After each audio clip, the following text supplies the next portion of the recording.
Olá, gente, tudo bem? Já estamos chegando com a primeira edição, na verdade, nada de primeira nem segunda edição. Esse é o Tamo em Casa, eu me chamo Amarildo Silva, é um prazer estar aqui com vocês para a gente poder falar de futebol. E hoje tem um entrevistado fora de série, gente da melhor qualidade, personalidade forte. Já vou inserir aqui a turma para poder fazer o programa junto comigo. Vamos lá. Olavo Dantas, seja muito bem-vindo, tudo bem, Olavo? Boa noite, Amarildo. Boa noite, seus amigos que estão participando conosco aí, né, da live do Tamo em Casa, Futebol do Norte. É um prazer novamente, né, estar aqui presente na live.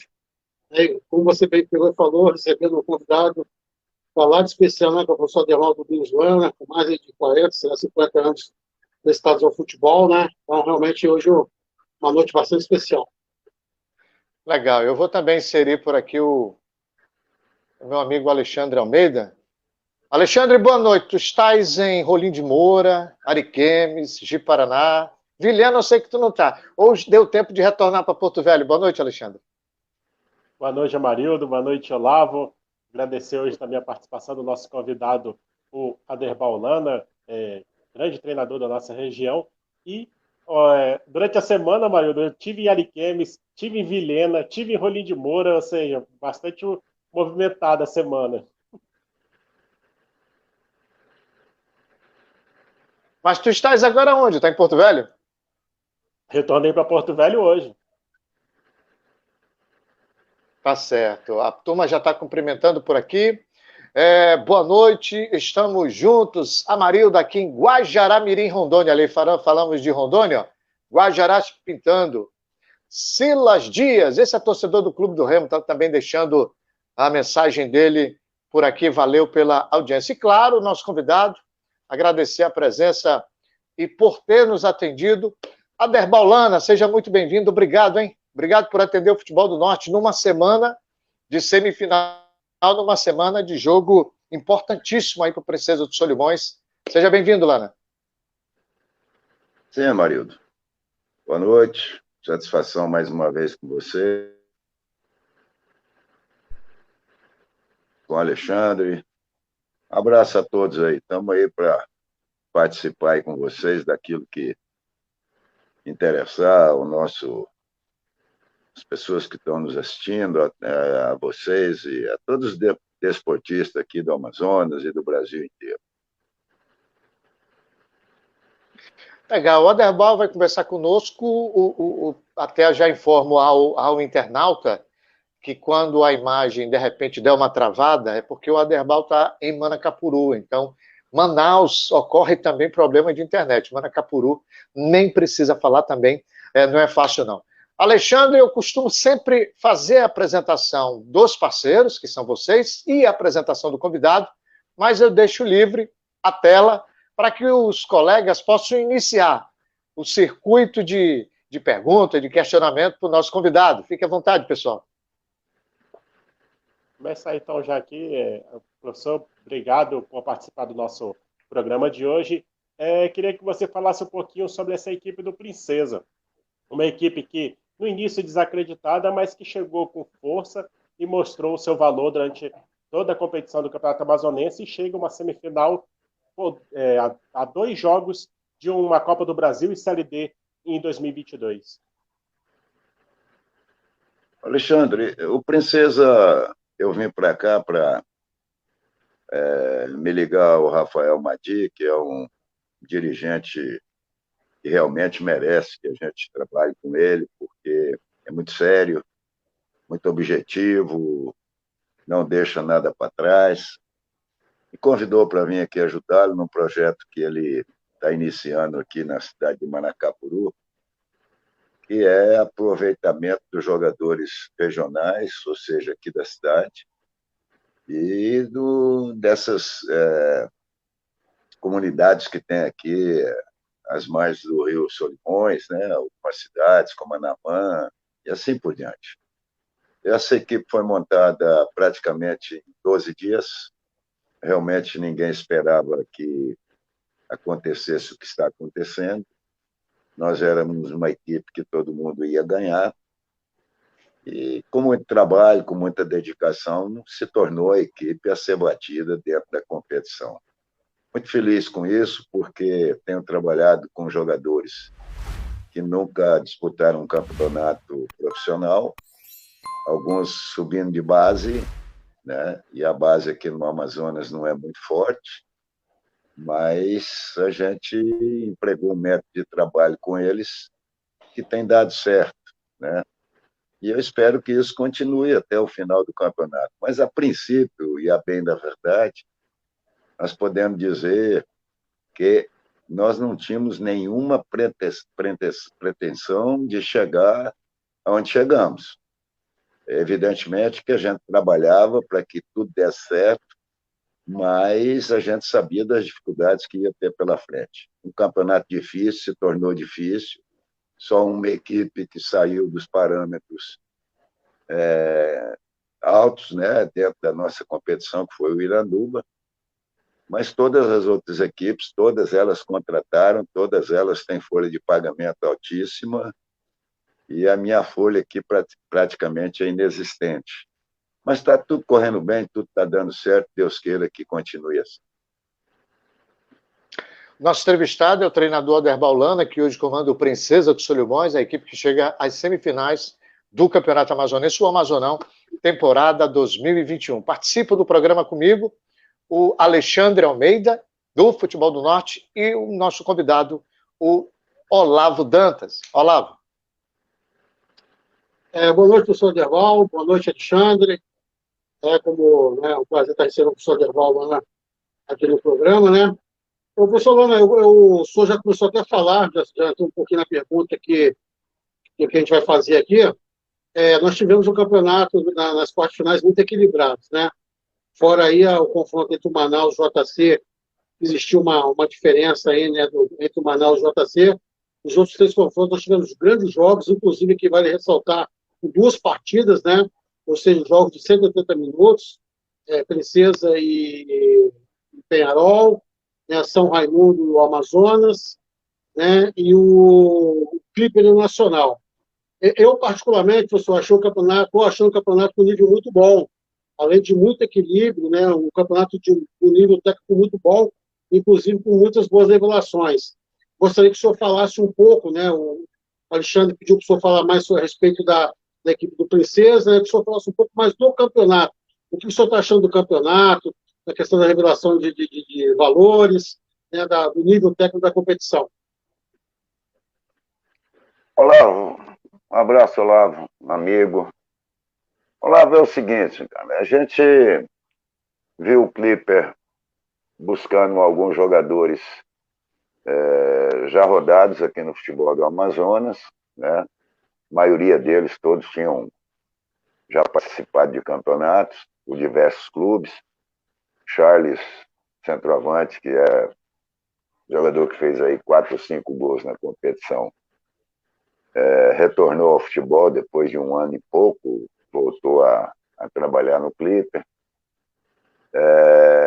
O Penharol contratou uma equipe aí que foi até campeã de 2020, né, naquele torneio que houve aí no final para terminar o campeonato.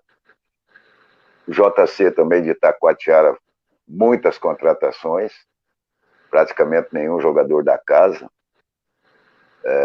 O Manaus, a gente sabe da força dele financeira, né? Não digo até dentro do campo, mas a força financeira é fortíssima. O Nacional também, com muito investimento. E eu acho que foi um campeonato onde as equipes foram parelhas do começo ao fim, porque até você classificando 8 no meio de 9, o campeonato você viu que só o JC ficou para trás. O resto de 10 pontos acima, até 18, 19, onde foi o Manaus, Princesa com 14, o Amazonas com 15, São Raimundo parece com 10, o Penharol com 13, por aí. Um campeonato muito equilibrado. Mas o que eu gostei mais foi a parte técnica do campeonato, né? Os campos bons de jogar, o campo do Penharol, o campo do Princesa, o gramado, vamos assim dizer, os estádios lá da capital. Parece que o novo gestor das arenas aí em Manaus, da Arena e dos outros 2 estádios, tem cuidado bastante, bem, né, melhorou muito, né, os gramados. Então foi um futebol, eu acho que, infelizmente, não tivemos público, né? Mas tem uma televisão passando esses jogos, tem alguns outros canais, e a gente tem assistido quase todos, né? Quando não dá para assistir em loco, a gente está aí ligado. Gostei muito da parte técnica, melhorou bastante. Treinadores também de nível, né, que vieram para cá, de nível que eu digo o seguinte, treinadores que conhecem o que está fazendo, e isso foi muito bom, foi muito salutar para o campeonato. O nosso convidado hoje é o Aderbal Domingos Lano, desde já obrigado ao Aderbal por participar, e a gente sempre apresenta, viu, Aderbal? A partir de hoje a gente vai sempre trazer um personagem de fora. Eu tentei o Marcelo Araxá, tentei o Delmo, tentei o Donizete, o próprio, algumas pessoas que trabalharam contigo, e aí eu resolvi trazer também algumas pessoas, por exemplo, esse cidadão passou uma barra danada, é o Marcelo Gaudi, internado em novembro, passou Natal e Ano Novo com Covid no Delfina, uma batalha danada, e hoje eu resolvi inserir ele aqui no contexto, porque é um cara que acompanha o futebol local. E Marcelo, seja muito bem-vindo. Aproveitando, faz a tua pergunta para o Aderbal Lano, que não é muito, que eu sei que o torcedor tem aquela vontade de perguntar e muitas vezes não é dado espaço. Boa noite, Marcelo. E que bom você superou o Covid, viu? Ainda com as sequelas, mas feliz se você ter se recuperado.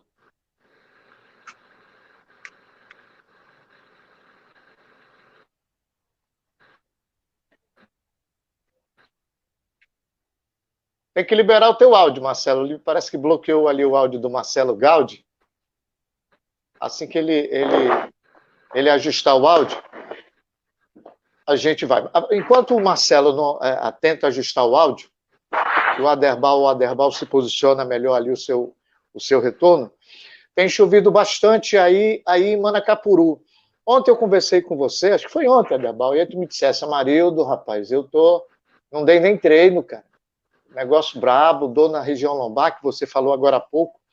E você disse, logo no início, de que os jogadores que você tem no elenco, muitos carecem de experiência.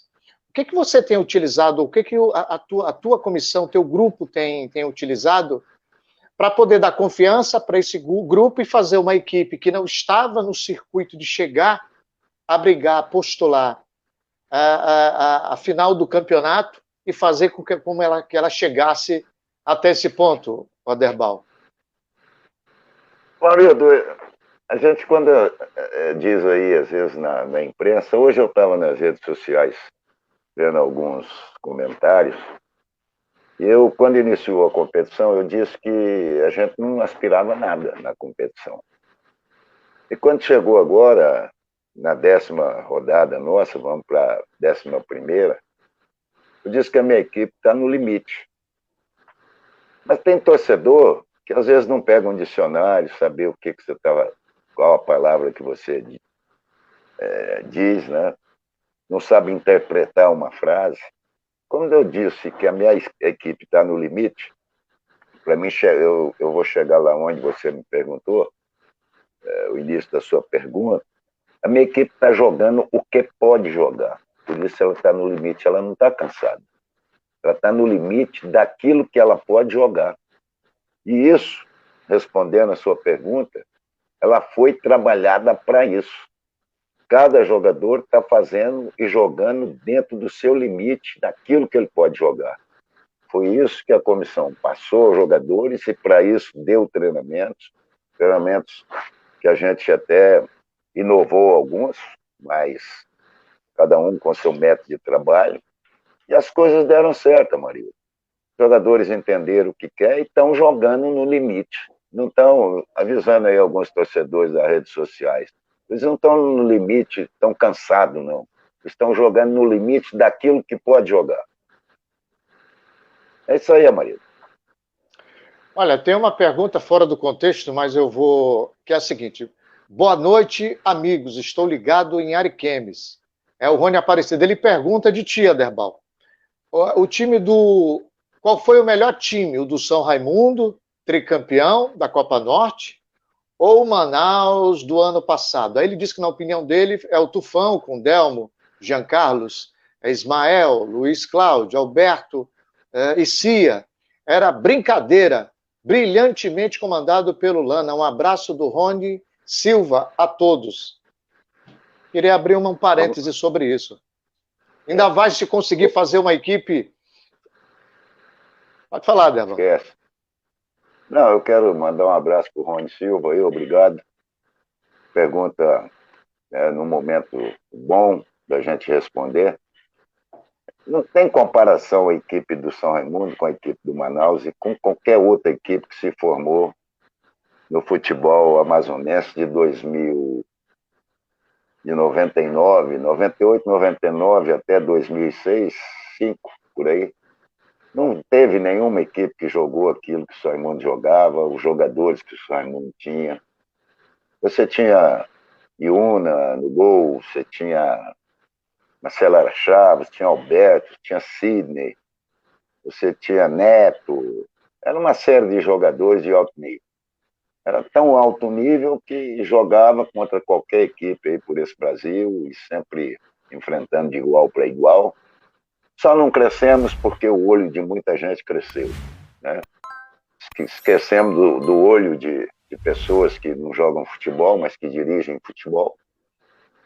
E quando eu saí, o Ivan ainda ficou tentando segurar as pontas, mas torraram ele também.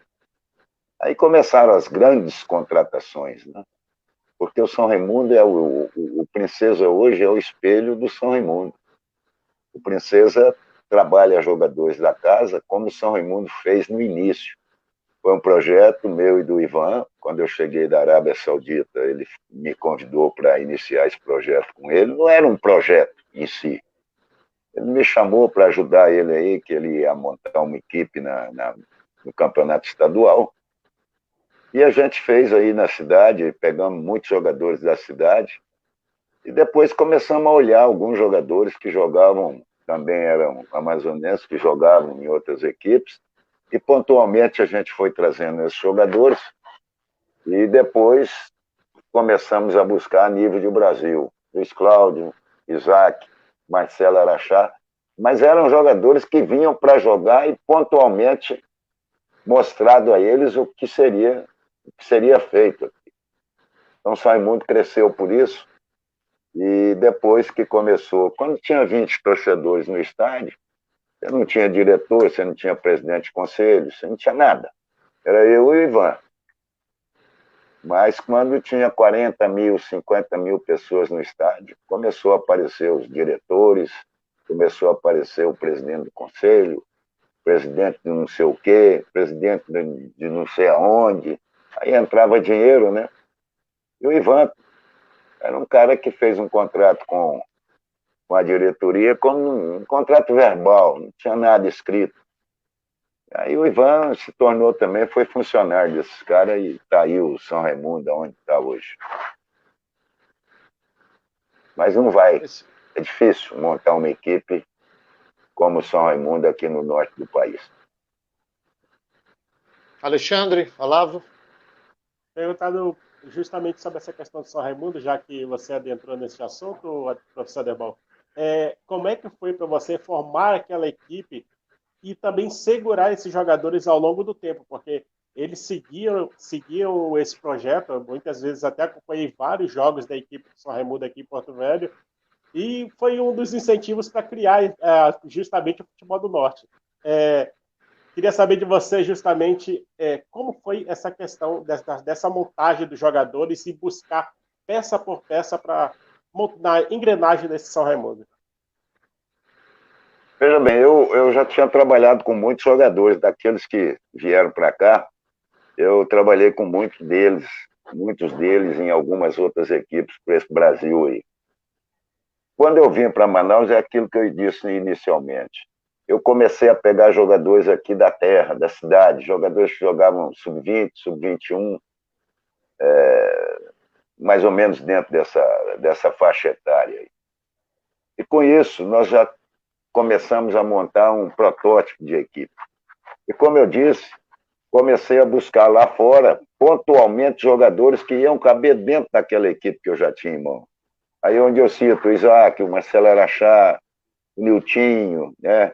O Delmo, aí é de Parintins, aqui do Amazonas, o Alberto é daqui do Amazonas, o Alberto jogava pelo América, o Delmo parece que jogava pelo Rio Negro, pelo Nacional na época. Rio Negro. Então a gente tinha um protótipo ali montado e sabíamos o que queríamos para se tornar uma equipe forte. Então buscamos pontualmente aquilo que se faltava a nível do Brasil. O Isaac tinha trabalhado comigo, o Luiz Cláudio tinha trabalhado comigo, mas eu lembrava do Luiz Cláudio como lateral direito do Atlético Mineiro, quando eu dirigi o Nacional no Campeonato Brasileiro de 86.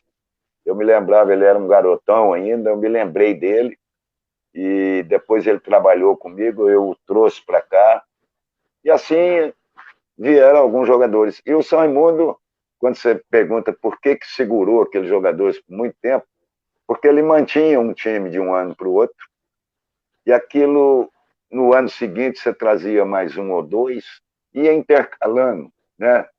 De ano para ano, um ou outro jogadores. Revelamos o Neto, que era um jogador do Maranhão, mas veio para Manaus para trabalhar, e fizemos um teste com ele, ele acabou ficando no São Raimundo, se tornando um grande ídolo do clube.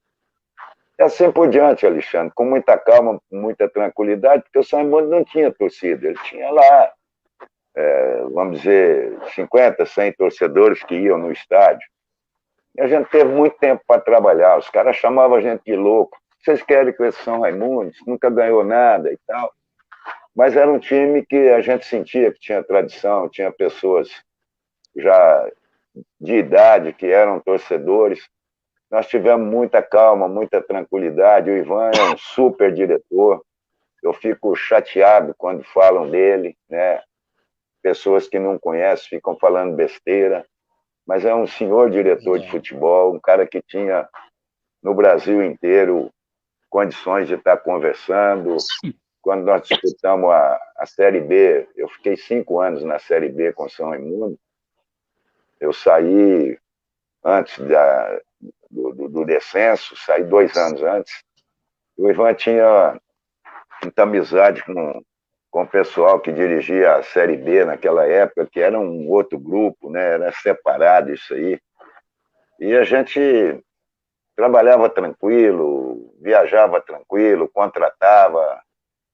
Jogávamos, às vezes, com pagamento atrasado, mas sempre recebemos. O Ivan sempre era um cara presente. Essa foi a tônica do São Raimundo. O Lissandro está dizendo aqui que era a FBA na época. Vou colocar aqui o Marcelo Gaudi, vamos ver se a tosse deixa ele falar. E aí, Marcelo, aproveita. Pode fazer tua pergunta para o Aderbal, seja bem-vindo, o Marcelo Gaudi. Vamos lá. Bom, o professor Aderbal Holanda, já conheço muito bem ele, tive o prazer de ter sido o primeiro indivíduo, literalmente, a ter recebido o Holanda em Manaus no retorno ao nosso futebol. O Holanda chegou pelo voo da VASP, vindo de Brasília no voo 4234. Eu trabalhava de madrugada e eu tive o prazer de receber o Holanda. Eu bem dizer que eu ajudei, modéstia à parte, com o meu relógio, Cássio, para marcar o tempo de jogo para o Holanda várias vezes lá na colina. E lá eu aprendi muita coisa com o Aderbal Holanda. Então eu sou suspeito para poder falar, porque eu sou fã do Holanda, número 1, todo mundo sabe disso. Eu enalteço o trabalho do Aderbal Holanda muito antes de ter chegado em Manaus. Formou um timaço em 85 pelo misto, que deu em todo mundo, até chegar aqui para o Nacional. E, aproveitando para fazer a pergunta, professor Lana, o senhor trabalhou no Nacional em 86 e trabalhou numa equipe altamente, como se diz, escovada de jogadores experientes. Aí a gente vê um Flamengo, comandado por Jorge Jesus, que encantou o Brasil, a América do Sul, e todo mundo falava que o Flamengo tinha muito a ver com o futebol do Arão e do Gerson. E aí me remontou um pensamento. O Aderbal Holanda, o treinador Aderbal Holanda, já em 1986, já também trabalhava da mesma praticamente com o Sérgio Duarte e o Cláudio Barbosa. Então, nada de novo, né, professor?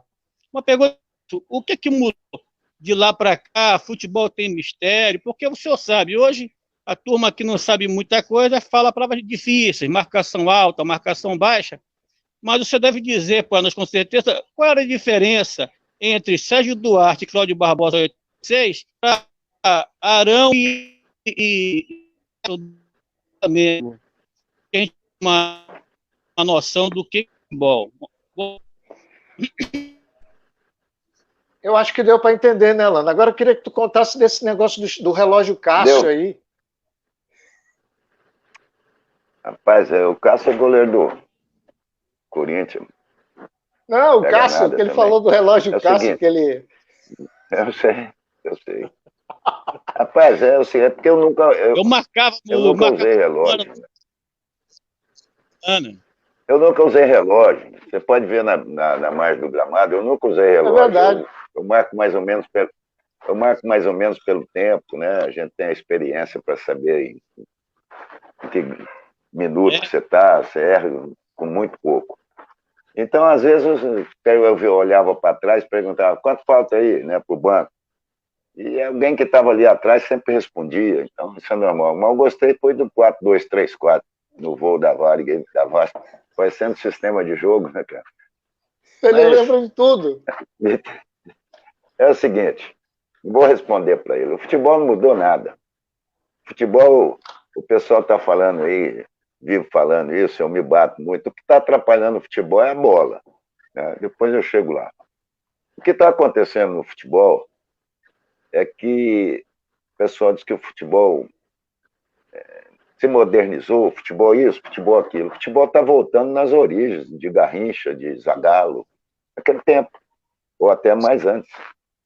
Porque hoje você joga com homens abertos pelos lados, né? Joga com um ou dois atacantes por dentro, joga com 2 volantes, ou um volante 2 meia. Eu jogava com Clodoaldo, Gerson e quem era o outro, lá de 70. É o que se vê hoje, com homens abertos jogando pelos lados, né? Então, o futebol, cada um cria a sua filosofia de trabalho, aquilo que você tem em mãos. Ninguém chega numa equipe, eu acho que não.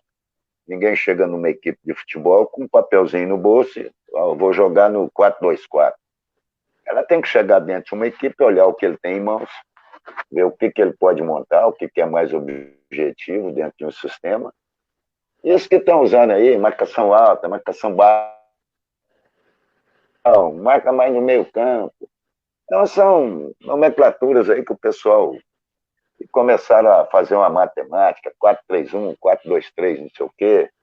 Futebol é muito simples, cara, basta não inventar. Quando eu falo isso, como ele disse aí, Cláudio Barbosa e Sérgio Duarte. Cláudio Barbosa era um volante canhoto, de armação. O Sérgio Duarte era um volante que jogava mais pela direita. Eu não tinha primeiro e segundo volante, porque todos os dois, quando tinha condição, saía como segundo volante. E todos os dois eram jogadores de marcação e jogadores de criação. Haja visto que o Sérgio, logo com um ano de profissionalismo no Nacional, foi vendido para Portugal, ficou lá a vida inteira. Cláudio Barbosa, infelizmente, quando saiu daqui, teve um problema de coração num jogo, faleceu. Eram 2 jogadores de uma altura boa, tinha 1,88 m por aí, a altura do Sérgio e do Cláudio Barbosa, um time que impunha respeito no meio, mas não era a altura, era o jogo, era a qualidade técnica desses jogadores. Então o futebol não mudou nada. O que mudou foi que cada um procura entender o futebol de uma forma ou de outra, e esses 4-3-3, 4-5-1, 3-5-2, o pessoal tem um posicionamento dentro de campo, então começaram, tá jogando com 3 zagueiros, uma linha de 5 no meio, 2 atacantes na frente, né? 4-3-3, joga com a linha de 4 atrás, 3 homens no meio, 3 no ataque. Aí vai do treinador se ele joga num 4-3-3 com 3 homens no ataque, se ele joga com os 3 na frente, 2 abertos, ou 2 por dentro e 1 aberto, e assim vai. Cada treinador dentro da sua filosofia. Aí, quando Olavo, eu disse Alexandre. também, só para completar aí, É que eu falei que está atrapalhando o futebol é a bola. Porque está difícil mesmo. Jogador aí que não sabe chutar, não sabe cabecear, não sabe driblar, tropeça na bola, tá difícil. Vamos lá. Perguntado ao professor Lana aí, professor, como é que você mencionou justamente a questão dos jogadores não terem a experiência de disputar o Campeonato Amazonense. Como é que você conseguiu, em poucos dias, colocar isso na cabeça dos atletas e fazer com que eles assimilassem tudo que você pudesse passar para eles? Cara, veja bem, Alexandre. No futebol só tem um time hoje no Brasil que é diferente dos outros, que chama Flamengo. E eu não torço para ele, eu torço para ele perder sempre. Sou anti-flamenguista. Mas o Flamengo é um time diferenciado porque você pega do goleiro ao ponto esquerdo do Flamengo, vamos dizendo goleiro ao ponto esquerdo, hoje não se fala mais ponto esquerdo, se fala o extremo, e assim por diante. São jogadores de alto nível, né? Jogadores que chegam na cara do gol, hora que querem. Vão tocando aqui, tocando ali, tem uma habilidade incrível. O restante, cara, a nível de Brasil, é todo mundo japonês, tá todo mundo igual. Então, quando você começa a mostrar para um jogador de futebol novo, que tem técnica, que sabe bater na bola, né, que foi ali escolhido, foi visto, você começa a dar para ele determinados tipos de treinamento, fala, olha, isso aqui vai ser bom para você a nível disso, um bom cabeceio, ataca a bola, né? Faz um 2, ocupa espaço. Isso aqui a gente foi pondo na cabeça desses garotos que estão aqui. E eles foram compreendendo isso. E meus trabalhos são trabalhos minimizados, mas com objetivo. Porque eu vejo muito trabalho minimizado, aqueles quadrados que os caras fazem, mas não tem o objetivo, que é a chegada no gol, é a ultrapassagem de uma linha de meio. Então eu trabalho muito isso, e isso pegou muito aqui com eles. Deu muito certo. E está dando certo. Vamos ver se a gente, nessas 2 partidas que faltam, ultrapassa esse muro aí pela frente. O nosso entrevistado é o treinador Aderbal Lana, participa junto comigo do programa o jornalista Alexandre Almeida, que está em Porto Velho, Rondônia, e aqui o treinador de futebol, o Olavo Dantas. Participe do programa, facebook.com/Futebol do Norte. O nosso entrevistado é o treinador Aderbal Lana, que comanda o Princesa do Solimões de Manacapuru, que está na semifinal do Campeonato Amazonense, edição 2021. Tem uma pergunta para ti, Aderbal. Na sequência, o Olavo, eu sei que ele vai fazer a pergunta. O José de Souza Lopes, ele, professor, acredito que falta fundamentos na categoria de base. De uma certa forma, tu citasse isso, né, Aderbal? Hoje os jogadores todos têm uma característica japonesa, são iguais. Falta formação, o garoto que tem que nascer pronto. Qual é o teu ponto de vista a respeito disso? Levando em conta essa pergunta. É escolinha de futebol. O cara monta uma escolinha, arruma 10 bolas, 5 bolas, aí tem 100 inscrições, e chega no dia do treino, joga a bola no meio do campo com os meninos para correr atrás. Quer dizer, e acabou aquilo também, daquilo da minha época, da sua época, acho que do Olavo, são mais novos do que eu, do Alexandre. Sabe aqueles campinhos que você jogava com bola de borracha? Fazia bola de meia. Aqui no norte eles faziam até aquela bola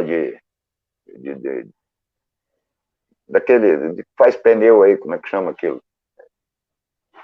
Bola de seringa, bola de borracha? De seringa. Quer dizer, você aprendia desde cedo a controlar uma bola de borracha, aprendia a controlar uma bola de seringa, uma bola feita de meia, aquelas peladas na frente da rua, você ralava os dedão do pé todinho, mas ali você adquiria muita coisa que muita gente levou para o futebol, jogadores de nome, né, que hoje até estão parados. Mas hoje não tem mais, você não vê uma brincadeira de rua, você vê os meninos, quando vão para a escolinha, já estão com a bola oficial no pé. Então, realmente, falta o fundamento para que o nosso futebol cresça, porque nós estamos passando uma draga no nosso futebol, a nível de Brasil, a nível de seleção, um ou dois jogadores despontando, nenhum treinador consegue fazer a seleção agradar ao torcedor. Pela primeira vez a gente está vendo o torcedor brasileiro quando fala que a seleção vai jogar, não tem mais ênfase, não tem mais aquela vontade de ver. Então é isso, realmente falta fundamento para essa molecada que está iniciando. Você vai nos colégios, os colégios têm professor de educação física, mas só tem quadra, né? Não tem um campo. É muito difícil. É a estrutura que a gente tinha quando era criança, que não era estrutura. Você jogava na terra, mas aprendia a jogar. Hoje não tem nem onde jogar. Bem, o que o Aderbal está colocando, é bom que se lembre, quem acompanha o Aderbal no futebol do Amazonas, ele acompanha os jogos quando ele está trabalhando os adversários. Se você for no jogo do juvenil, ele está por lá. Se você for no jogo do feminino, você vai topar ele por lá. Tu gosta de assistir jogo, né, Aderbal? Eu assisto, Amarildo, quando eu estou em casa, que eu tenho meus aparelhos para me assistir jogos, eu assisto de 10 a 12 jogos por semana, televisão. Quando tem jogo em Manaus do feminino, da Série A, da Série B, às vezes quando tem o Sub-20, eu estou sempre presente. Minha vida foi futebol, cara. Eu nasci dentro de uma oficina com meu pai consertava bola, era torcedor do Flamengo, por isso que eu falo que eu sou contra o Flamengo. Ele punha eu consertar a bola o dia inteiro e tinha uma foto do Flamengo tricampeão de 53 na minha frente, que eu sei até a escalação até hoje. Aí vou ficar com muita raiva, que eu queria jogar minhas peladas e tinha que estar costurando bola. Então, por isso que eu digo para você, eu nasci com a bola na mão, cara. E meu pai foi jogador de futebol, né? Profissional. Então eu não tenho outra coisa para fazer, eu não sei fazer outra coisa. Sei fazer muita coisa, mas o que eu gosto de fazer é ver e jogar e trabalhar no futebol. Alexandre, nós tivemos aí uma queda de sinal com o Olavo. Primeiro o celular dele deu uma girada, né? Depois deve ter caído lá o descarregado. Alexandre. Perguntar também aqui do professor Derbaulana, justamente sobre essa questão de jogadores da base. Como é que você vê a questão da região norte em ter mais representantes nas principais séries do Brasil? Você vê que dali no final dos anos 90, início dos 2000, você tinha ali o São Raimundo brigando, o Remo, o Paysandu. Hoje tem um Remo na Série B, tem ali o Paysandu e o Manaus numa Série C. O que você acredita que tem que ser feito nos clubes da região norte para poder, quem sabe, galgar novas posições no cenário nacional? Ô, Alexandre, eu admirava muito um clube aqui, que você não citou o nome dele, que eu achava que ia fazer um trabalho também perfeito, que foi o Atlético Acreano. Sim. O Atlético Acreano chegou muito perto da Série B, né? Tinha um time gostoso de você ver jogar, né? Eu gostava muito de assistir jogos deles, e hoje caiu numa situação que a gente quase nem não vê falar mais. Remo, Paysandu, eles vão muito em cima de jogadores de fora, não se busca nada na casa. Eu sempre disse uma coisa, o seguinte, eu não sou contra jogador de fora. Quando você traz muito jogador de fora, que você tem alguns jogadores na sua cidade ou no seu estado, que pode crescer dentro daquela equipe, os jogadores da casa têm que entrar no grupo dos que vêm de fora. E teria que ser ao contrário, o jogador que viesse de fora tinha que entrar no grupo do pessoal da casa. Então, os fatores se inverteram. É o que aconteceu no São Raimundo. São Raimundo, ele tinha um grupo da casa que, quando chegava um jogador de fora, tinha que estar ali no grupo, falando a mesma língua. Eu acho que o nosso futebol, Alexandre, nós temos que partir um pouco para a base.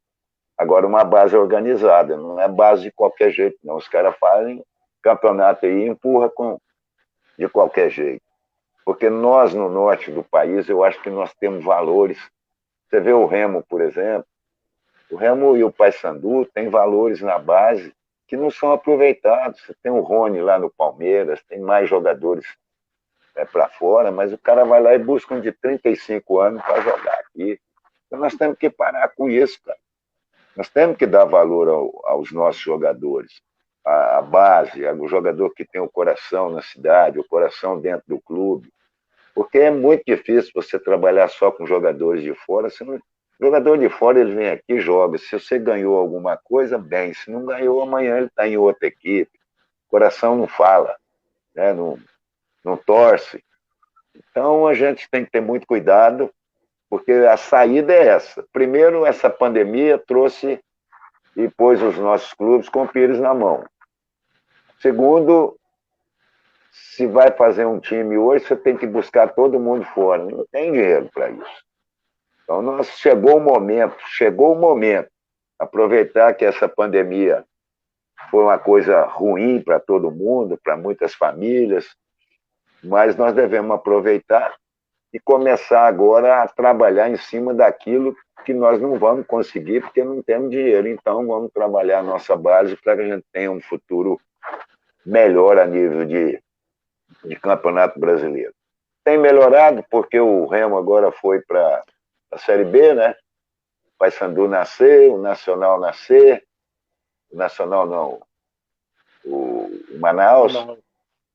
Se tivesse aí o Atlético, o Manaus, se tivesse o Atlético acreano aí, já seria, nós iríamos ter um pouco de força aqui no Norte.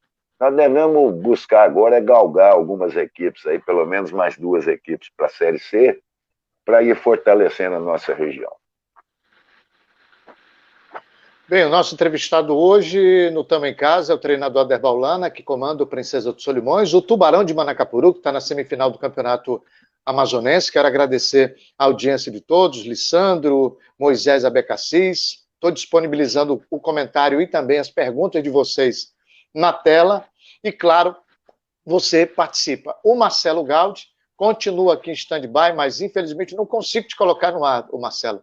Travou o sistema aqui que te disponibiliza na tela, mas eu quero agradecer a tua participação e sucesso, e fico muito feliz de você ter superado o período de internação, o Covid, e está vivo para poder contar a história e também passar bons exemplos para essa turma no dia de hoje, que ainda não estamos livres disso, não é fácil não. Olavo deu uma queda, né, Olavo? Mas continuou, mas voltou. O Wellington Damasceno, o Aderbal, deixa eu aproveitar, ele fez uma pergunta. Tem outra pergunta aqui. Aderbal, tu vai embora de Manaus quando? Tu vai mesmo, todo mundo tu fala que tu vai. E a outra, queria tanto, é o Wellington falando lá do Acre, queria tanto o Aderbal comandando o Rio Branco. Tu chegasse alguma vez a receber o convite para comandar ou o Rio Branco ou uma outra equipe do Acre, o Aderbal? Não consegui não. Agora eu vou embora que eu quero também, entendeu? Tem 2 anos que eu estou realmente, eu sempre comento com o Olavo aí, que às vezes a gente vai tomar um café junto. Olavo, eu estou me preparando para ir embora. Às vezes você solta isso aí perto de alguma pessoa. Hoje eu vi a televisão falando que é o último jogo meu, que é não sei o quê. Vamos embora que eu quero, sou um homem independente, entendeu? Tenho 4 filhos, todos eles já adultos, formados, vivendo tranquilo, entendeu? Não tenho compromisso com ninguém, devo ninguém. Então, a hora que eu quiser, eu vou embora.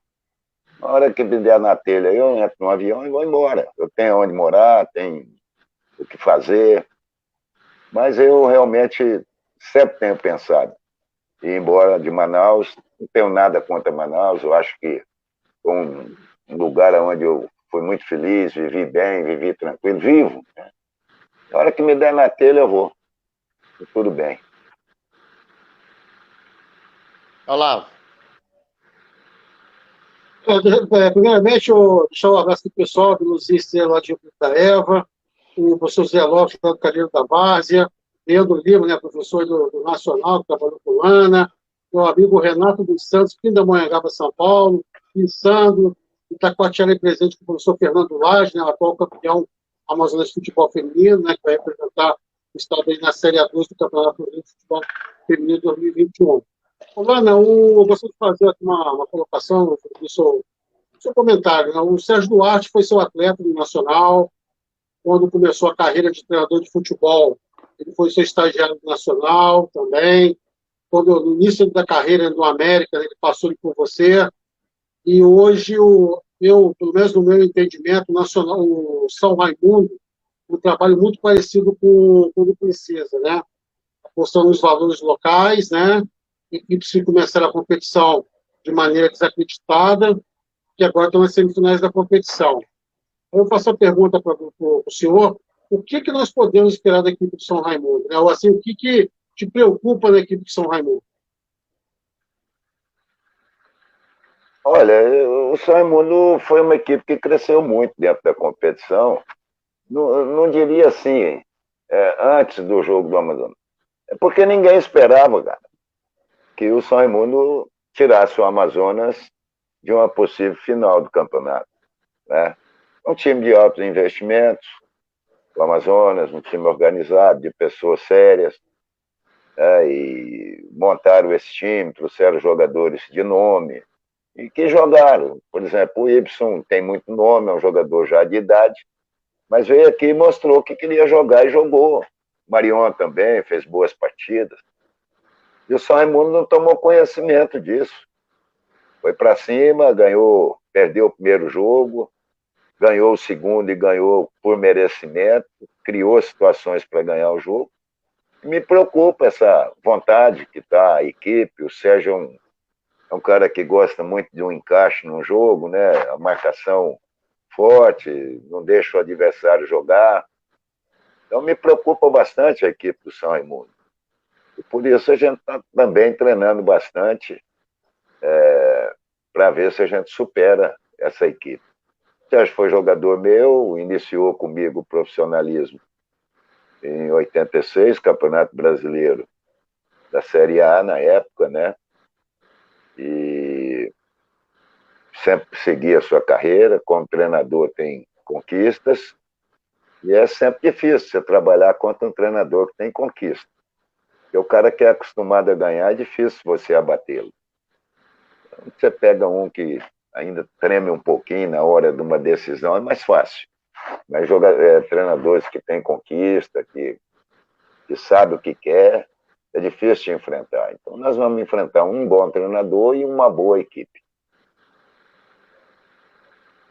Agora, não vou falar para você, Olavo, o que me preocupa, né? Porque senão eu vou entregar o ouro para o bandido. Certeza, professor. Certeza.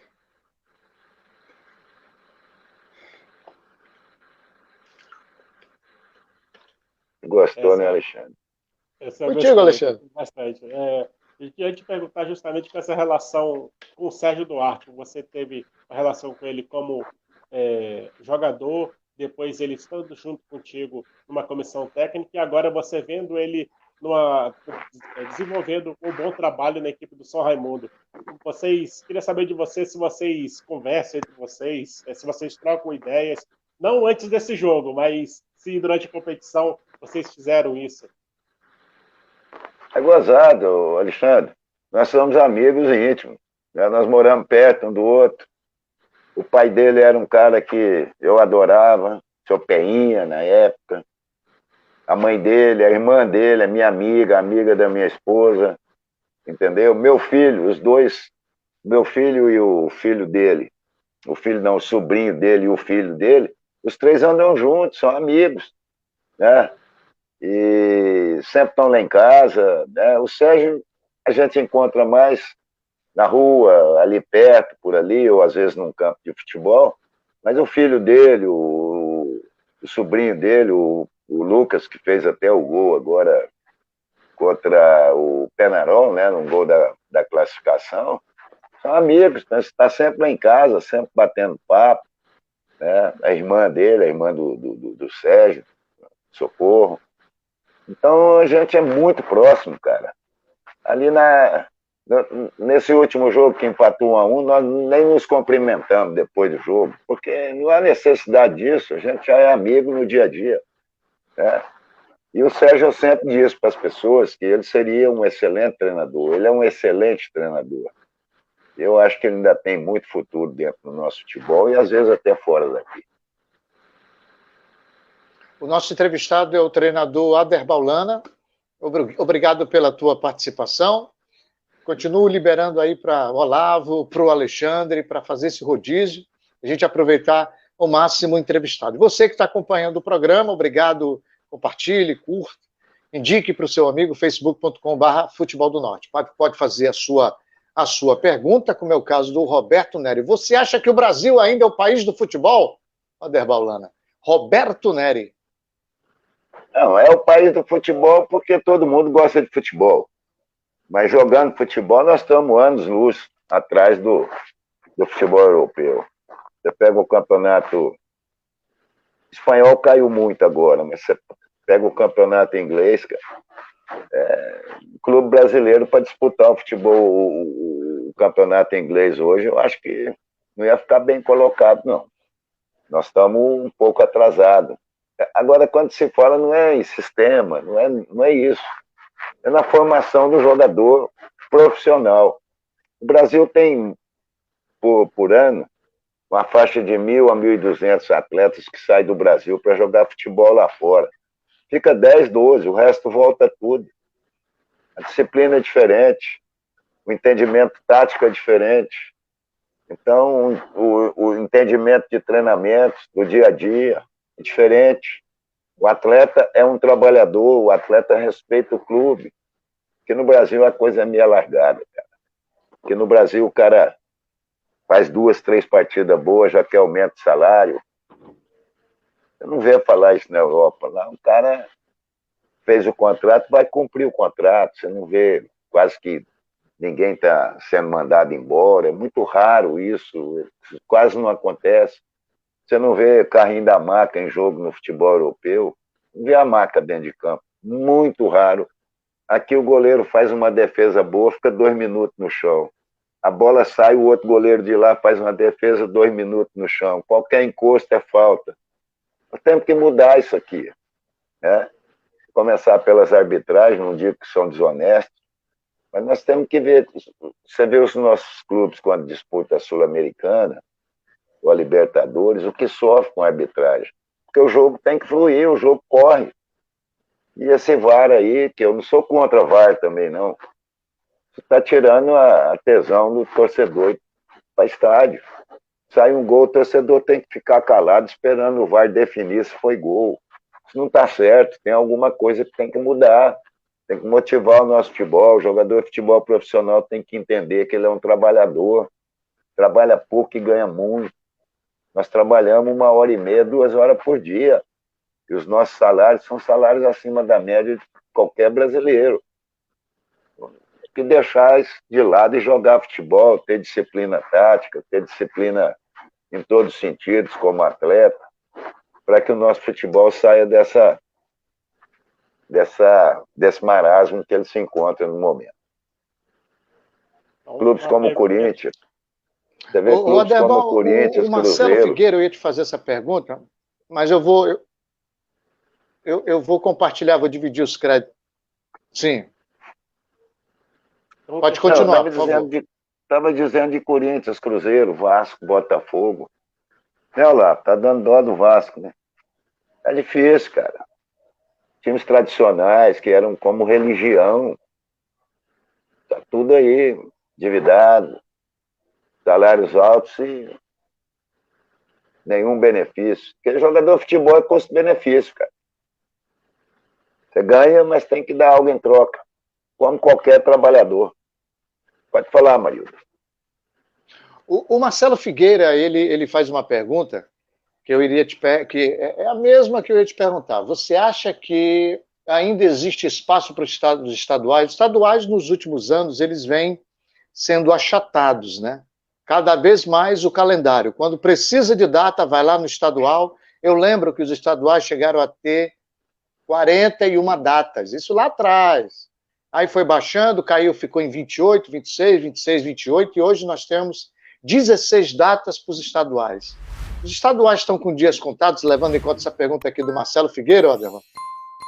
Eu acho que no eixo Rio-São Paulo está, porque a própria imprensa, que gosta muito de mordomia também, ela não quer viajar, né? Não quer sair dali, do Rio de Janeiro, da praia, quer sair de São Paulo. Porque, deixa eu só mostrar alguma coisa para você. Rapaz, Tubarão não vive sem sardinha, não. Clube grande, se eles começarem a jogar só entre eles, os campeonatos brasileiros, não se cria jogador, não. Quem cria jogador é time pequeno. Você se lembra de Bebeto, de vários jogadores que o campeonato brasileiro mostrou, que vieram para o Flamengo, jogadores que vieram para o Vasco, saíram de campeonatos estaduais, cara. O campeonato estadual é um criador. Aí é onde cria jogador, é onde aparece um jogador de várzea, é onde aparece um jogador. Porque hoje, você chegar com um jogador, você pega um jogador aqui, aí onde você está, Alexandre, vamos levar ele para o Rio de Janeiro, lá para fazer um teste. Você chega lá, tem 100 jogadores na mão de empresário para treinar naquela posição. Os valores hoje estão diferenciados. Então, quem faz jogador é time pequeno, é campeonatos estaduais. Eu acho que eles vão acabar, mas vai acabar também o manancial de atletas aqui nesse país. O nosso entrevistado é o treinador Aderval Lana. Desde já eu quero agradecer a tua audiência. Compartilho o espaço com os meus colegas, o Alexandre Almeida, jornalista que está em Porto Velho, Rondônia, e também com o meu amigo Olavo Dantas. Alexandre, ele citou teu nome, entra no circuito aí. Eu estou disponibilizando algumas perguntas, como Aderval, o investimento estrangeiro ajudaria o futebol da região norte? Outros, o Marcelo Figueira diz ótima resposta. Clinton Salles, espero que o Lana seja o técnico do Amazonas. Letcheva vai seguir uma nova caminhada e seguir fazendo um excelente trabalho em outro grande clube. Hoje o Amazonas precisa de uma filosofia do Lana, é o que diz o Clinton Soares. Vou até colocar aqui a pergunta dele, na verdade a colocação dele. Quando comecei a jogar futebol profissional, me levou para o São Raimundo Esporte Clube, fui campeão em 97. Esse daqui, acho que é o nosso amigo, é lá de Parintins, rapaz, é o Roberto Azevedo. Beto Pupunha. Rebouças Filho. É o Beto Pupunha. O que você acha do investimento estrangeiro em clube de futebol? Alexandre e Olavo, aí é com vocês, a sequência. Perguntar aqui do professor Lana, justamente um questionamento do Luiz Carlos Pereira, que ele manda aqui, que ele é aqui de Porto Velho, ele fala que, Lana, como você analisa a vinda de tantos treinadores de fora do país? Ou seja, os técnicos nacionais estão perdendo o mercado justamente por conta dessa questão de não conseguir trabalhar a questão da base e por conta dessas tais escolinhas que não conseguem desempenhar o papel que deveria ser feito? Alexandre, é o seguinte, cara. O que está acontecendo no futebol brasileiro, os caras estão pagando agora o que fizeram com muita gente. Os treinadores brasileiros, de nome, que trabalhavam no eixo Rio-São Paulo, eles compunham um grupo e compõem até hoje, né? Só que agora começou a infiltração dos treinadores portugueses que chegaram aqui e em 2 anos ganharam 2 Libertadores. Quer dizer, isso fica marcado. Se eles viessem aqui, como o Roland veio agora para o Santos, tomasse lá 4, 5 pancadas, já tinha ido embora, ninguém nem acreditava mais. Mas ficou a marca dos treinadores portugueses que vieram, ganharam a Libertadores do ano passado e a desse ano,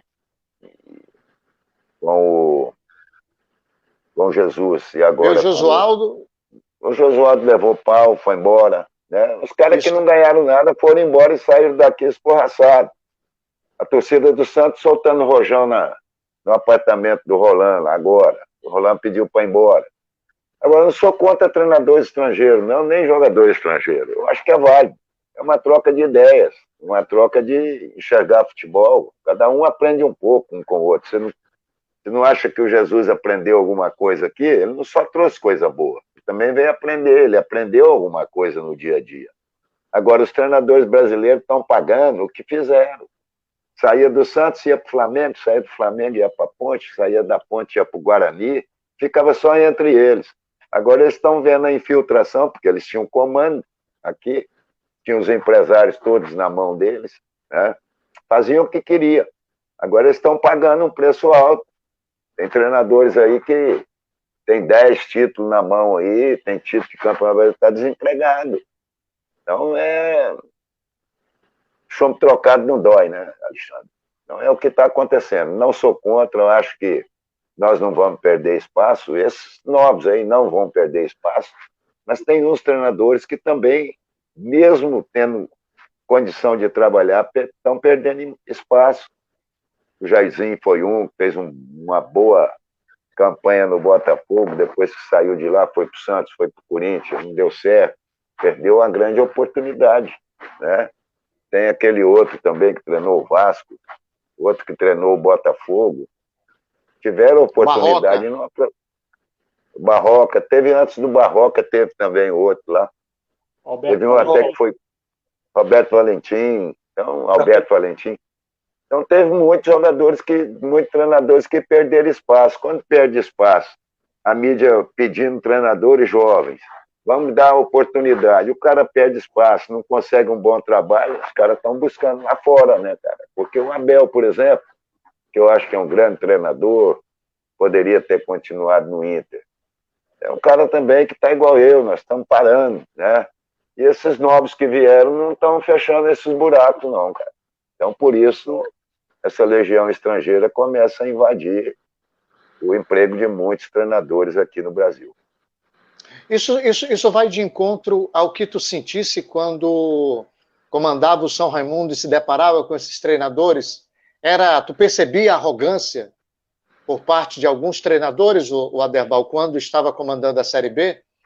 Não, arrogância não, porque eu também sempre fui um cara que não tive muita papa na língua, não. O que eu tenho que falar, eu sempre falei, né?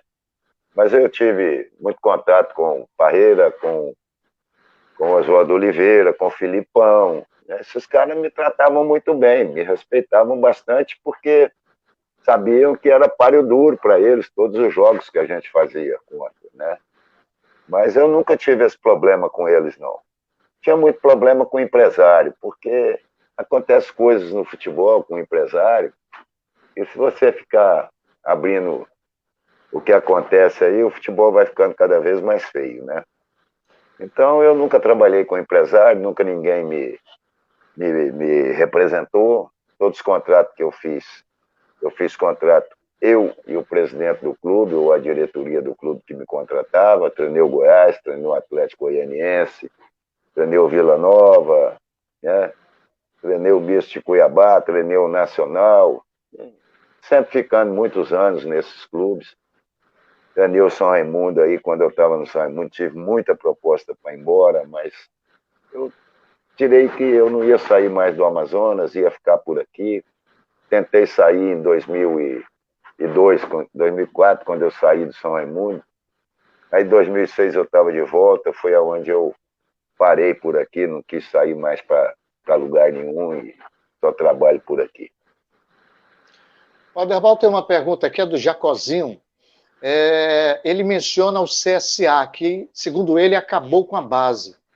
O que tu pode falar de clubes que, segundo ele, o CSA resolveu acabar com a base? Alguns clubes resolveram até terceirizar a base, que isso não é novidade, né? A gente sabe disso. A base não é tratada como custo-benefício, assim como despesa. Então, às vezes, entrega a categoria de base para alguém que toca e, segundo ele, o CSA acabou com a sua divisão de base. Como é que tu vê isso? Um clube tradicional, o CSA, Olha, CSA de Alagoas. O problema é o seguinte, a gente também, para culpar um clube, a gente tem que ler a Lei Pelé, né? A Lei Pelé, ela trouxe algumas coisas para dentro do clube muito preocupante, mas ninguém toca no assunto, porque eu vou dar só um exemplo para você. Se você tiver 40 meninos na base treinando, você tem que praticamente contratar esses 40 meninos, cara. Porque se um daqueles ali que estourar, se tornar um grande jogador, se você não tiver um contrato com ele, os caras vêm e levam embora. Você fica chupando o dedo. Então, isso tem obrigações patronais, isso pesa, cara. Isso pesa na folha de pagamento de um clube. Uma base não é fácil, não. E formar base não é você só marcar treino e pôr uma bola e um treinador lá no meio. Você tem que procurar dar uma refeição para o garoto, dar um segmento escolar para o garoto, dar um departamento médico para estar seguindo, uma odontologia, né, um tratamento de dente. Tudo isso custa caro. E nessa pandemia atual que nós estamos vivendo agora, é muito difícil manter uma equipe profissional, manter uma base é mais difícil ainda. Eu sou a favor que tenha base, Mas não está fácil cuidar de uma base hoje, não. Porque, geralmente, os pais, quando o filho completa ali 17, 18 anos, já quer o filho trabalhando para ajudar em casa. Aí eu te pergunto, quem tem condição, o filho está lá treinando todo dia, e aquele pai que não tem condição para dar o dinheiro da passagem? Hein?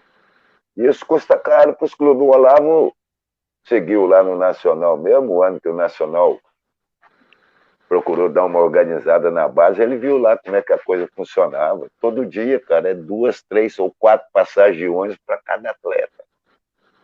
Tem um lanche, tem uma refeição, tem um segmento médico, segmento odontólogo, de odontologia, tem tudo isso que a gente tem que olhar para ver se realmente o clube tem condição de continuar com aquilo. Olha, tem muitas perguntas, tem algumas perguntas aqui na fila. Lembrando, a gente vai liberar o Lana, hoje é sexta-feira, para ele repousar, porque também vem de uma semana difícil, né? A gente agradece até ele estar se estendendo no horário. E aí, Olavo e Alexandre, eu deixo vocês à vontade, vou disponibilizar mais uma ou duas perguntas e a gente libera o Lana, tá bom? É 1h14 de programa, vamos até 1h30, pode ser, Lana? Mais 16 minutos? A gente segura mais Vamos um lá, pouquinho, Maria. prometo que a gente... Hã? Tá ok. Tá, eu agradeço. Vamos lá. Olavo. Eu só pegando o gancho que o Solana falou, eu gostaria até de parabenizar o Beto Cupunha lá em Parintins, né? Que essa semana agora mandou 5 garotos aí para o Amazonas, os garotos foram aprovados, né? Então, como o Lana sempre conversou comigo, idealizador aí da fazer algo para o pessoal do interior do estado, né? Então, parabenizar o Beto Cupunha pelo trabalho. Como o Lana bem falou, sabe que não é fácil, principalmente pela questão do orçamento, né? De bancar, passagem, alimentação, onde vai ficar. Então, aproveito aqui o espaço para parabenizar o Beto. E pegando um pouquinho desse gancho também que o Lana falou, os clubes pequenos, né? Coloca o jogador dentro do mercado do futebol. Eu me recordo, Lana, Alexandre, que a primeira vez que eu acompanhei uma seleção brasileira foi em 83, foi campeão mundial de juniores com o Jair Pereira. Naquela seleção, nós tínhamos o nosso representante local aqui, né, o Gilmar Popoca, que saiu do Rio Negro, na época já no Flamengo. Nós tínhamos o Giovani, né, que foi para o Vasco, que saiu da Desportiva do Espírito Santo. Nós tínhamos o Bebeto, né, que jogava na Bahia, não me recordo se era no Vitória ou no Bahia. Nós tínhamos o Guto, um zagueiro, que inclusive já faleceu, que saiu do 15 de Jaú. Né? Nós tínhamos o Jorginho, que é do América do Rio de Janeiro. Nós tínhamos o Demetrios, um volante, que é do Campo Grande do Rio de Janeiro. Ou seja, o outro grande jogador que jogou, inclusive, no meu clube de coração, o Mauricinho, que saiu do Comercial de Ribeirão Preto. Então, assim, se iam buscar jogadores, não só nos grandes clubes, né, mas nos clubes também pequenos, né, e jogadores depois que se tornaram grandes jogadores dos seus clubes, do Vasco, do Flamengo. Então, assim, foi muito oportuno aí, né, o comentário do professor Ader Paulano. O professor, fazer mais uma, para fechar aqui, até pelo horário, né, o senhor falou, né, em relação à questão dos treinadores, né, de futebol. Qual hoje assim, a maior dificuldade, né, que você vê dos treinadores que estão iniciando, né? Hoje nós temos muito pessoal que vem da parte acadêmica, da educação física, nós temos ex-jogadores, né? O que você vê hoje na questão da entrada do treinador de futebol? Você acha que tem muita gente já querendo entrar no profissional, sem querer pagar um pedágio ali na base, ou como auxiliar? Gostaria de ouvir a opinião do senhor. Isso tem muito, né, Olavo? Agora, o que me preocupa, só para... Quando eu falei isso, tem muito. Tem muita gente que vê o futebol como se fosse as minas do rei Salomão, né, cara? Tem de tudo, né? Tudo é fácil. Mas a gente passa por períodos difíceis, não é fácil ser um treinador de futebol. Mas tem gente que dá sorte, cara. Tem cara aí que... Eu me lembro de um cara que era da imprensa no Rio de Janeiro, chegou a treinar o Flamengo, esqueci o nome dele agora, acho que você se lembra aí, né? O cara era cronista esportivo, achou que entendia de bola, treinou o Flamengo. Você lembra lá o nome dele? que era da Tupi lá. Ele Apolinho. é o Apolinho. Apolinho, Apolinho. Washington Rodrigues. Então, tem gente que acha que... 95. Ataque dos Isso. sonhos, Edmundo, Romário e Sábio. Ataque dos sonhos, Sábio, Romário, Edmundo. Só levaram pancada, né?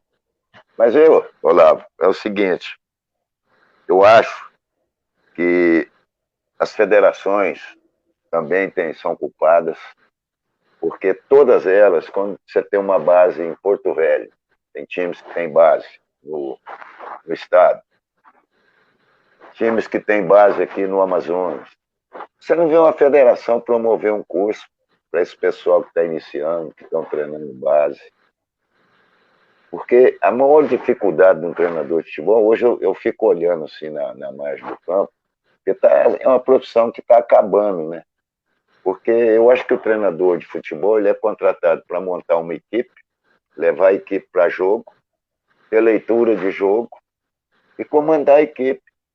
Hoje você está na arquibancada, eu tenho visto isso bastante, o treinador está em pé, chega um cara com uma prancheta e conversa aqui, conversa ali, dá um pouquinho, vai entrar um jogador, o cara da prancheta que vai lá e passa instrução para o jogador. O treinador tem, se ele está na margem do gramado, tem que escutar mais ninguém, não. Ele tem que tomar as decisões e ter leitura de jogo. Então, eu sempre falo para quem eu conheço, que estão na base, a primeira coisa que o treinador tem que pôr na cabeça e avivar dentro dele é ter leitura de jogo. Porque cada adversário que você enfrentar vai ter coisas diferentes. E se você prepara o seu time, você vai jogar contra um adversário, o adversário é mais forte, você começa a mexer no seu time. Você está atrapalhando aquilo que você treinou, cara. Você tem que mexer, mudar uma peça aqui, outra ali, para aparar o time adversário. Você tem que ter leitura em cima do adversário. Então, são essas coisas que eu acho que o futebol ainda carece. Né? Esses jovens que estão iniciando na base, precisa de cursos, precisa de alimentação, né, de treinadores que já passaram por essas situações, que aprenderam bastante, passar para essas pessoas, para começar a ter um início mais favorável. Obrigado. Bem, nós estamos no Tamo em Casa, o programa do Futebol do Norte. Nosso entrevistado é o treinador Aderbal Lana, que leva o Princesa de Solimões à semifinal do Campeonato Amazonense 2021. Ele está em Manacapuru, interior do estado, região metropolitana de Manaus. O jornalista Alexandre Almeida está em Porto Velho, Rondônia, e o Olavo Dantas aqui na capital do Amazonas. Alexandre. Professor Aderbal, vemos uma competição forte esse ano no Campeonato Amazonense. Como é que você tem visto o futebol amazonense, que passou um tempo capengando, mas nos últimos anos as equipes têm se reforçado e buscado novas alternativas? Por exemplo, São Raimundo e Princesa buscaram, como não tinham recurso, buscaram jogadores locais, enquanto que as outras demais equipes buscam jogadores fora. Como é que você vê a fórmula para o futebol amazonense para um futuro? Primeiro, eu acho que nós devemos sair um pouco de dentro do gramado, né, Alexandre? Nós, por exemplo, precisamos de mudanças de comando, de novas ideias nas federações. E a Federação do Amazonas, de Roraima, do Acre, de Rondônia, os caras estão aí há 40 anos, cara. Nós precisamos de novas ideias. Não estou dizendo que os caras são ruins, não. Mas aquilo que eu estava falando agora mesmo, ninguém está fazendo um curso para treinador de base. O cara, para fazer um curso, tem que sair aqui no Rio de Janeiro, gasta 30, 40 mil contos para fazer um curso lá. Então, nossas federações têm que começar a acordar para a gente melhorar o nosso futebol. Eu não sei, Alexandre, como é que o Clipper, como é que o Amazonas, como é que o Penarol, como é que o Nacional arrumou dinheiro para montar time, não. Porque não tem patrocínio, a televisão paga muito pouco, a televisão que transmite, né? Aqui no Princesa, só para o torcedor ter uma ideia, o Princesa gasta fora da folha de pagamento, uma faixa de quase R$30 mil mensais, com pagamento de arbitragem, pagamento de viagens, o exame de Covid, tudo isso custa dinheiro, entendeu? Eu não sei como é que essas equipes fizeram, né, para sobreviver esses 3, 4 meses de campeonato. Então eu acho, Alexandre, respondendo a sua pergunta, no fundo, é que nós precisamos das federações se mexerem, parar de organizar campeonato só, fazer a tabela do campeonato, tem que correr atrás de alguma coisa, de patrocínio, né? E de ter novas ideias, buscar soluções para o nosso futebol. Eu acho que a partir daí a gente começa a melhorar bastante. A propósito, eu até comentei isso com a Derbal, não entendo por que mexem tanto na tabela do campeonato. Por que se muda a data? Não há como, não tem como você definir a data e o horário. O local vai de acordo com quem chegar à semifinal. Amarildo, é o seguinte, é aquilo que eu acabei de falar aqui, Amarildo. Quando vai fazer um regulamento do campeonato, cada um puxa para um lado.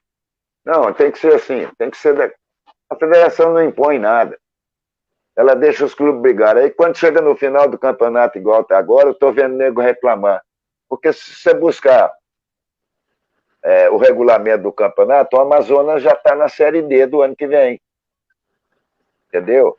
Foi desclassificado pelo São Raimundo e está na Série D o ano que vem.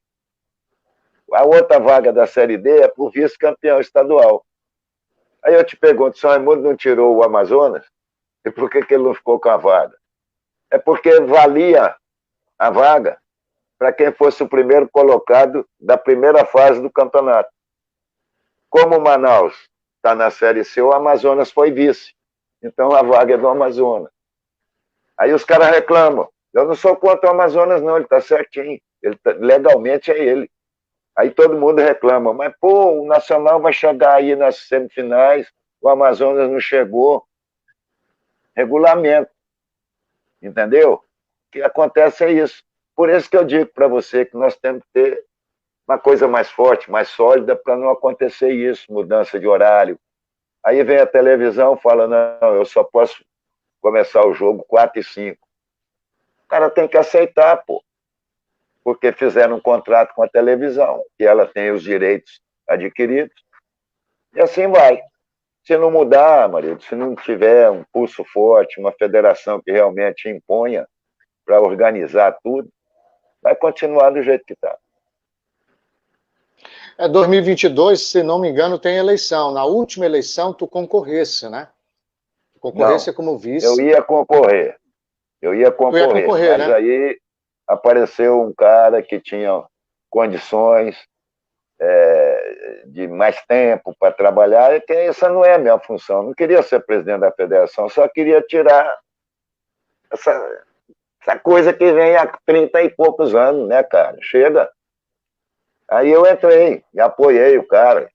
Pela primeira vez nós conseguimos 12 votos, que não conseguia nenhum, né? Mas eu tive muitas ofertas de meu voto custa tanto, meu voto custa tanto. Eu não tenho dinheiro para comprar voto. Nós não vamos comprar voto. Nós vamos para a eleição direta. Aí chega lá na hora, a eleição é voto aberto. Né? Voto aberto? Se fosse voto fechado, a gente tinha engolido. Mas o voto aberto, o cara que recebeu favores vai votar no cara.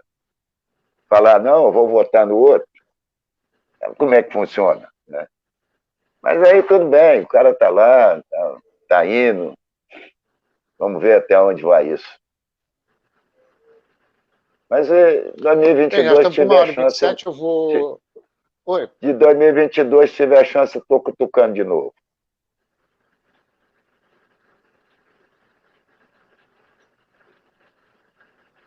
Em 2022, então tu chega, né?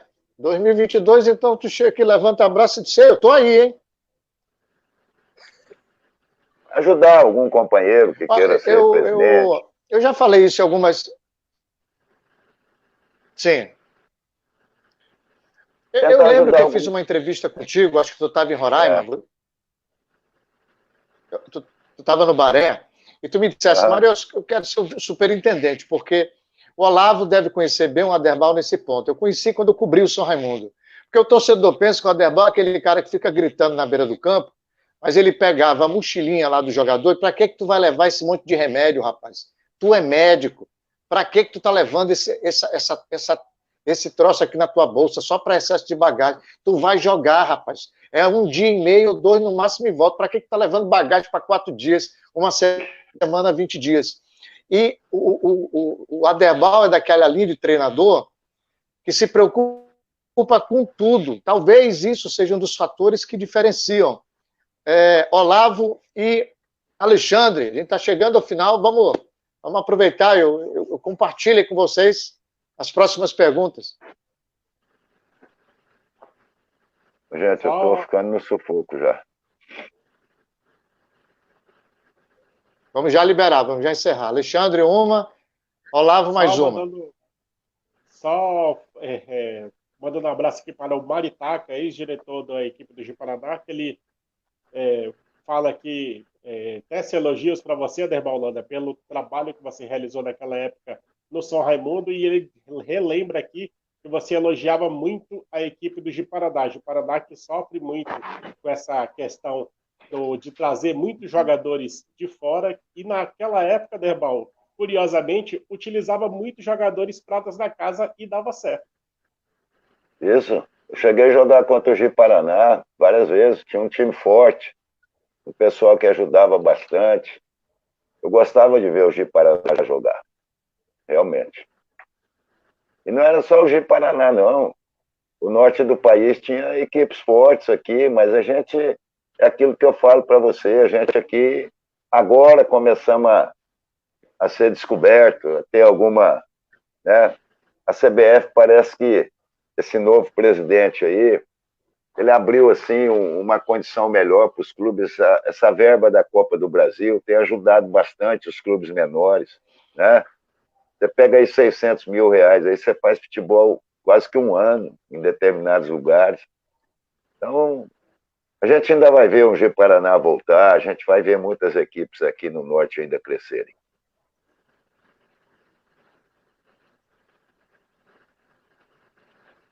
Olavo. Só fazer uma pergunta aqui para o Solana, né? O Lissandro já levantou essa questão aqui. Hoje nós temos o Hamilton, né, fazendo sucesso no campeonato lá no mundo árabe, né? E o senhor teve uma passagem lá pelo mundo árabe. Qual a diferença, se o senhor tem acompanhado, o tempo do senhor no futebol árabe e nos dias de hoje? Aproveitar aqui também deixar um abraço para o professor Márcio Lopes, o preparador da equipe do Clipper durante a competição. Já teve com a gente aqui no Tamo na Área. Um grande abraço, Márcio. Parabéns pelo belo trabalho realizado na frente da equipe do Clipper.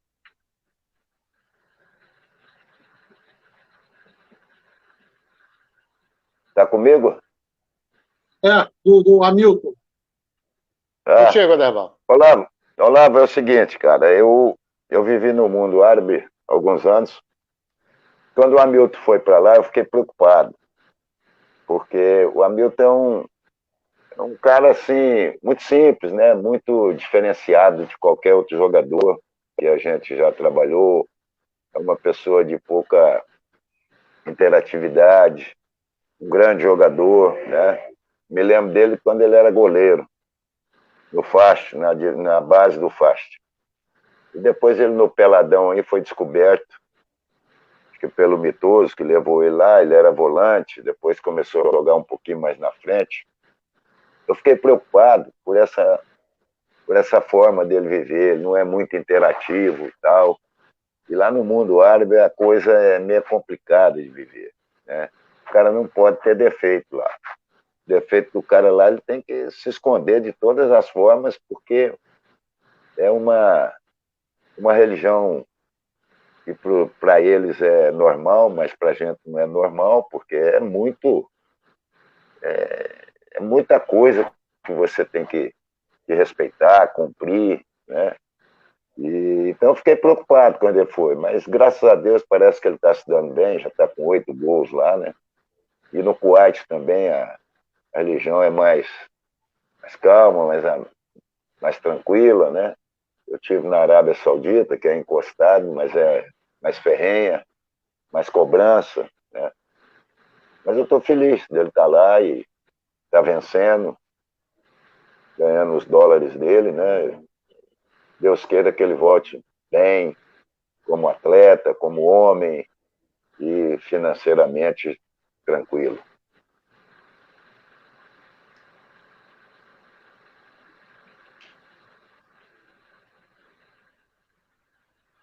Bem, gente, Alexandre, tem mais uma pergunta, Alexandre? Que aí a gente já encerra e libera o Aderbal. Perguntado o professor Derbal, na última participação aqui, o que você espera do Princesa nesses 2 jogos contra o São Raimundo? Você é campeão, Alexandre.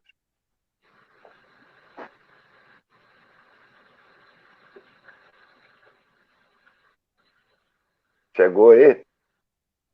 Peguei Fazer sim. raiva. Para fazer raiva, Alexandre. Teve um ano que eu estava no Manaus, aí me perguntaram, e agora, Manaus? Eu vou ser campeão. Aí ganhamos o título. Os caras ficam nervosos quando a gente fala isso. Eu não falei nenhuma vez. Mas eu aqui dentro, no meu coração, eu tô aqui dentro, e aqui eu estou buscando o título, Alexandre. Tenho 12 aqui no estado. Vamos ver se eu intero o 13º aqui.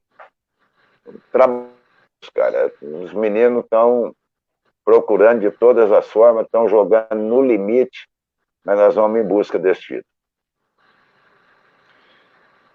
O Futebol do Norte, com o programa Tamo em Casa, quero te agradecer, Aderbal, por ter aceitado o nosso convite, mesmo não estando 100%, ter tido uma semana difícil de trabalho, a véspera de um primeiro jogo decisivo, e de um dia chuvoso, gripado, ainda com dores lombares. Obrigado mesmo pela atenção conosco, obrigado pela atenção com o Futebol do Norte, e principalmente com o público que interagiu conosco, e que dentro das nossas possibilidades procuramos disponibilizar as perguntas, e eu tenho certeza que você não só respondeu, como também nós alcançamos o objetivo, que era compartilhar o teu conhecimento com o público que acompanha o futebol da região norte, Aderbal. Muito obrigado.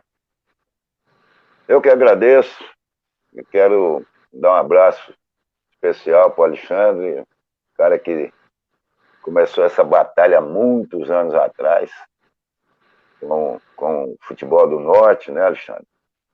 O Olavo também, que é um batalhador, principalmente futebol feminino. Você, Amarildo, que desde que eu vim para Manaus a gente sempre teve uma boa convivência.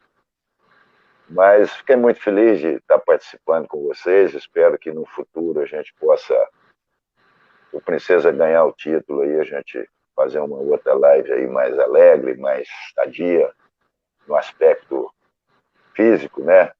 Realmente ninguém nunca me viu doente. Eu não estou doente, mas eu estou um pouquinho sentindo assim um corpo ruim, fraco, né, no aspecto dessa gripe que eu peguei. Eu tive um jeito nas costas, fiz 2 sessões de fisioterapia, está melhorando. Espero que no futuro próximo a gente possa estar junto, comemorando alguma coisa, que a melhor coisa do mundo é comemorar. Então, vamos em frente. Eu até falei para ele, tomou 3 copos de cerveja, tá? Já está bem, ele citou sim, vamos lá. Obrigado, Alexandre. Muito obrigado, Olavo. Agradeço a participação. Obrigado, Aderbal Lana, mais uma vez, por estar sempre dando espaço para que o Futebol do Norte fale sobre sua carreira, também sobre o seu trabalho desenvolvido aqui na região norte. E só lembrando, Amarildo, que no domingo, no Futebol do Norte, vai ter 2 jogos, viu, pelo Campeonato Rondoniense. No domingo de manhã, às 10, vai ter Porto Velho e Real Ariquemes pela 3ª rodada do Campeonato Rondoniense. E à tarde, às 16 horas, Genos e Rondoniense. Ou seja, para os fãs de futebol, ficar ligado também no Futebol do Norte. Verdade, o Futebol do Norte está transmitindo o jogo do Rondoniense, replicando os jogos do Campeonato Paraense. Olavo. Boa noite, Alexandre. Boa noite, Solana. Boa noite aos internautas aí, o pessoal que está em casa. Um grande abraço a todos aí e bons jogos aí nesse final de semana para todos. Forte abraço. Valeu. Um abraço, Aderbal. Obrigado, Alexandre. Um abraço, Olavo. E assim nós encerramos o Tamo em Casa de hoje. Obrigado a todos, a você que interagiu conosco. O máximo de perguntas, todas aquelas que eu visualizei, eu procurei disponibilizar na tela, tá? E aquelas que eu não disponibilizei, me perdoem, ou passou batido, ou não me apareceu aqui na timeline para que eu pudesse deixar na tela disponível para o nosso convidado e também para o Alexandre e para o Olavo. Tá bom, gente? Futebol do Norte vai ficando por aqui. O programa fica na página do Futebol do Norte, pelo facebook.com/Futebol do Norte, e também eu vou disponibilizar no canal do YouTube. Beijão no coração. Um abraço. Valeu.